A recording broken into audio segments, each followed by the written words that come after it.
আমরা সকলেই জানি যে কোনো রূপাতেই পশ্চিমবঙ্গের কর্মচারীরা এআইসিপিআই মেনে ডিয়ারনেস অ্যালাউন্স হাতে পায়নি। তাহলে বঞ্চনাটা সুদীর্ঘকালের, কিন্তু এই বঞ্চনাটা সহ্যের সীমা পেরিয়ে গেছে 2011 সালের পর থেকে। এটা সহ্যের সীমা পেরিয়ে গেছে। 2009-এর যে রূপা, সেই রূপাটাকে নিয়ে কেস চলছে। 3টে সরকারি কর্মচারী সংগঠন তারা কেস করেছে, সেই মামলা চলছে। স্যাট হয়ে, ডিভিশন বেঞ্চ হয়ে বর্তমানে সেই মামলা সুপ্রিম কোর্টে চলছে। সুপ্রিম কোর্টে আমরা যখন এখানে বসেছিলাম তখন আমরা বলেছিলাম যে দেখুন, আদালতের বিষয়টাতে আমরা মাথা গলাচ্ছি না, আমরা শুধুমাত্র ফোকাস করব 2019-এর রূপার যে বকেয়া মহার্ঘ ভাতা, সেই বকেয়া মহার্ঘ ভাতা আদায়ের জন্যই আমরা ফোকাসটা করব। এবং সেই জায়গাতেই কিন্তু আমরা নিজেদেরকে কনসেন্ট্রেটেড রেখেছিলাম। একদম যে সবকিছু পেয়ে গেছি সেটা নয়, আবার কিছুই যে পাইনি সেটাও নয়। আমরা পেয়েছি কিন্তু অনেক। আজ থেকে 2 বছর আগে আমরা এখানে যারা বসে আছি অধিকাংশই আমরা কেউ কাউকে চিনতামই না। আমি নিজের কথাই বলি, একজন ছাপোষা প্রাথমিক শিক্ষক, দুর্গাপুরের একটা প্রত্যন্ত জায়গাতে শিক্ষকতা করি। আমার সামনে শৈবালদা বসে আছে, কলকাতা কর্পোরেশনের ডাক সাইটে অফিসার, দাপুটে অফিসার। চেনার কথাও নয়, ওনার অফিসে পা দেওয়ার মতো ক্ষমতাও আমার নেই। বঞ্চনা আজকে আমাদেরকে সবাইকে এক জায়গায় নিয়ে এসে দাঁড় করিয়ে দিয়েছে। সেই নিয়ে আমরা লড়াই করছিলাম। পশ্চিমবঙ্গের মধ্যে ইতিহাসে এই প্রথম কর্মচারী, শিক্ষক, অস্থায়ী, স্থায়ী সকলেই আমরা এক প্ল্যাটফর্মে এসেছি। সুবীর সাহার মামলা শুনানি হচ্ছে, সেখানে গিয়ে দাঁড়াচ্ছেন ইন্দ্রজিৎ মণ্ডল, সাকেত ঝাঁ, এরা। ভাস্কর ঘোষকে মামলা দিচ্ছে, সেখানে গিয়ে সুবীর সাহারা তদারকি করছেন। এটুকুতেই মনে হয় এই মঞ্চের সার্থকতাটা প্রস্ফুটিত হয়ে গেছে। আর নতুন করে কিছু চাওয়ার নেই। আমরা বঞ্চিত হয়েছিলাম তার কারণ আমাদেরকে শতভাগে বিভক্ত করে রাখা হয়েছিল বলে। এখন বঞ্চনাটা মিটছে তার কারণ আমরা এক হতে পারছি বলে। যে যত বিভক্ত হবেন তত বঞ্চনার বাহার বাড়বে। আর যদি এক হতে পারি, একে অপরের কাঁধে চেপে আমরা বঞ্চনার পাহাড়টাকে ডিঙোতে পারবো। তফাৎটা হচ্ছে এই জায়গাতেই। লড়াই চলছে। আমরা দেখলাম যে জং ধরে যাওয়া ডিএর চাকাটা অল্প অল্প করে খুলতে শুরু করেছে। অত্যাচারী শাসকের কর্মচারীদের প্রতি বাক্যবাণের পরিবর্তন হচ্ছে। সরকারি প্রশাসন ব্যবস্থা আমাদেরকে ভয় পেতে শুরু করেছেন। আমরা একের পর এক দাবি সরকারের কাছে চাপ দিয়ে আদায় করতে পারছি। তার পাশে পাশে আরেকটা স্রোত দেখতে পাচ্ছি, যে আমাদের অবসরপ্রাপ্ত কর্মচারী, যাদের নুনান্তে পান্তা ফুরোনোর দশা, 8,000, 9,000, 10,000, 11,000 টাকা পেনশন পান, তাদের কয়েক লক্ষ টাকা সরকারের ঘরে গচ্ছিত রয়েছে শুধুমাত্র একটা মামলার শুনানি না হওয়ার জন্য। আর ওই মামলাটার শুনানি হওয়ার সাথে কিন্তু আমাদেরকেও শুনতে হচ্ছে, না মামলাটা তো একটা মামলার তো ফয়সলা হয়নি, আপনারা কি করে অধিকার বলে দাবি করছেন। আমরা কাউন্টার করছি, কিন্তু তারা একটা কথা বলার সুযোগ পাচ্ছেন, মামলা তো বিচারাধীন। 13তম শুনানিতে এসে পড়ে আমরা ঠিক করলাম যে এই মামলায় সংগ্রামী যৌথ মঞ্চ না ঢুকলে, যে চক্রব্যূহর মধ্যে সুপ্রিম কোর্টে গিয়ে রাজ্য সরকারি কর্মচারী শিক্ষকদের ভাগ্যটা বন্দী হয়েছে, সেই চক্রব্যূহ ভেদ করা যাবে না। প্রশ্ন হতে পারে যে কেন আমরা এই কথাটা বলছি যে চক্রব্যূহ ভেদ করার জন্য সংগ্রামী যৌথ মঞ্চকেই ঢুকতে হবে।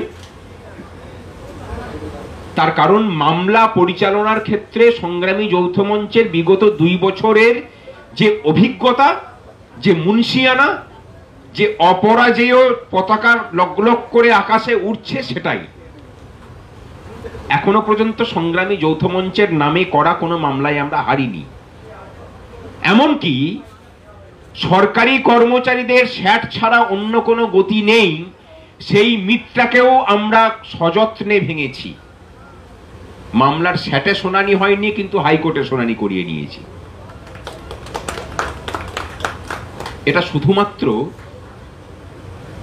আইনটার উপরে আমাদের দখলটাকেই প্রমাণ করে, এবং সেই জায়গা থেকেই আমরা বর্তমানে আত্মবিশ্বাসী যে এই মামলাটাতে যুক্ত হলে পরে এই মামলাটার মোড় আমরা ঘোরাতে পারবো।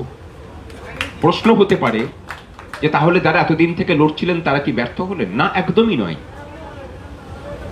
আমরা যাচ্ছি তাদের হাতটাকে শক্ত করার জন্য, কোনো প্রতিদ্বন্দ্বী হিসাবে এই মামলায় আমরা ঢুকছি না।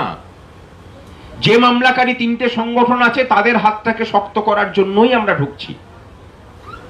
তাহলে এখানে আবার আরেকটা প্রশ্ন হতে পারে যে তাদেরকেই তো আমরা উকিল দিয়ে সাহায্য করতে পারতাম, সেটা না করে আমরা ঢুকলাম কেন?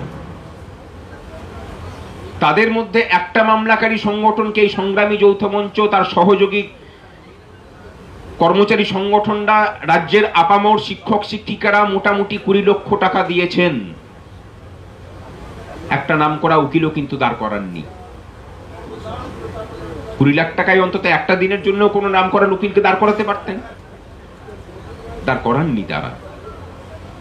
আর একটা মামলায় উকিল প্রোভাইড করা আর নিজেরা তদারকি করে সেই মামলাকে এগিয়ে নিয়ে যাওয়া, দুটোর মধ্যে তফাৎ আছে। এই তফাৎ আছে বলেই আমরা এটাতে ঢোকার সিদ্ধান্তটা নিয়েছি। আর এই সুযোগেই তারা তাদের পকেটে ঢুকিয়ে রাখা একটা তাসকে তারা ফেলেছেন, বিভেদের তাস। সংগ্রামী যৌথ মঞ্চের মধ্যে তো সবাই আছে, পৌরসভার কর্মীরা আছেন, পঞ্চায়েতের কর্মচারীরা আছেন, শিক্ষক শিক্ষিকারা আছেন, কলেজ বিশ্ববিদ্যালয়ের অধ্যাপক অধ্যাপিকারা আছেন। তাহলে ঢুকলে তো এই মামলাটা ঘেঁটে যাবে। অনেককে ইঙ্গিত করছেন যে বুদ্ধিমান লোক ইশারাতে বুঝে নিন। সেই বুদ্ধিমান লোকদেরকে জানাই যে সংগ্রামী যৌথ মঞ্চ কোনো প্রবঞ্চনা করার জন্য মামলায় ঢুকছে না। এই মামলাটা মূল রূপার উপরে মামলা। মূল রূপার ডিএর অধিকার যদি 2009 সালেরটা প্রতিষ্ঠিত হয়, ওটা যদি রায় বের করে নিয়ে আসতে পারি, সেটা সমস্ত রূপার উপরেই লাগু হবে। এখানে সরকারও বলতে পারে না যে শুধুমাত্র ওদেরকে দেবো, বাকিদেরকে দেবো না। যদি বলে তখন সেই লড়াইটা সংগ্রামী যৌথ মঞ্চ নিজে বুঝে নেবে। ভরসা দিচ্ছি।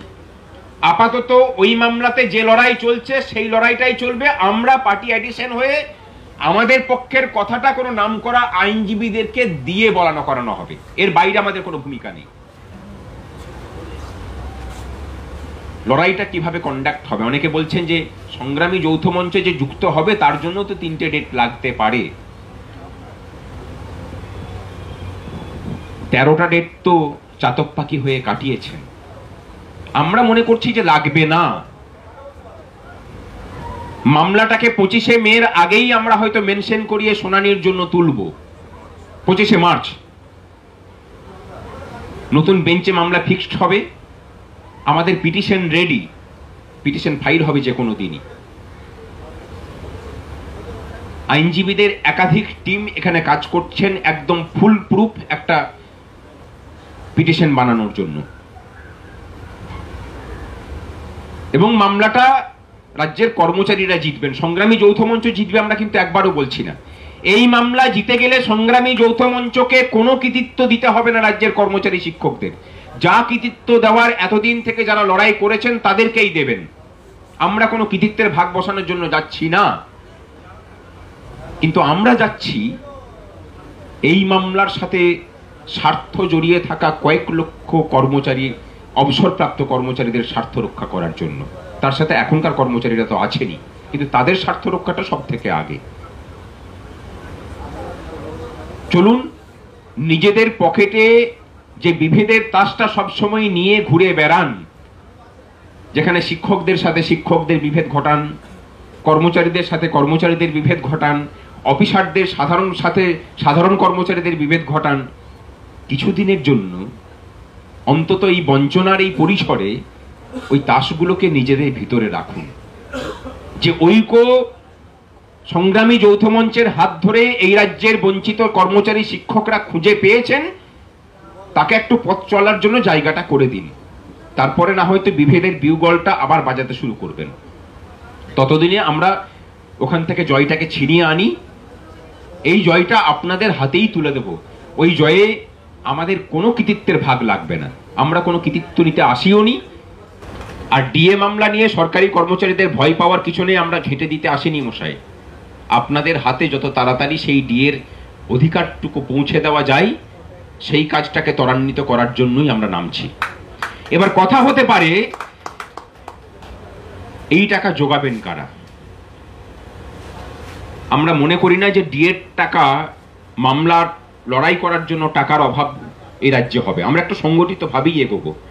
এই রাজ্যের সমস্ত স্তরের কর্মচারী, শিক্ষক, আধিকারিক সকলের কাছে আবেদন করছি, আমাদের কাছে 5,000 থেকে 7,000টা অফিস, স্কুল, কলেজ, থানা, শিক্ষা প্রতিষ্ঠান প্রয়োজন।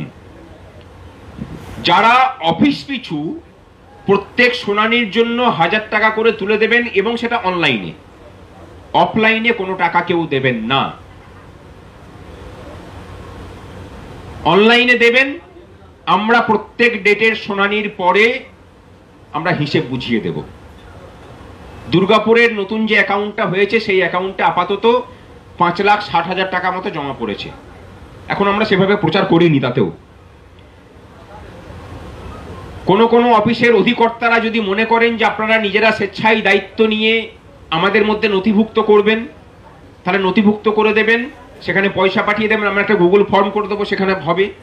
আর আমরা একটা সংগঠিত রূপ নিয়েও যেতে চাইছি। রাজ্যের কোনায় কোনায় সেই 7,000 অফিসটাকে আমরা যাব, পৌঁছাবো, সেখানে লিফলেট দেব, আমাদের ব্যাংক অ্যাকাউন্টের ডিটেলসটা দিয়ে আসবো, তার সাথে তাদেরকে জুড়ে নেব আমাদের সাথে। লড়াইটা যথেষ্ট কঠিন। একসাথে দুটো লড়াইকে আমরা হাতে নিচ্ছি, বর্তমান রূপার ডিএ এবং পূর্বের রূপার ডিএ। এর জন্য যে শক্তি প্রয়োগের প্রয়োজন, আমি মনে করি যে সংগ্রামী সাথীদের সেই ক্ষমতা আছে এই দুটো লড়াইকে কাঁধে করে নিয়ে যাওয়ার।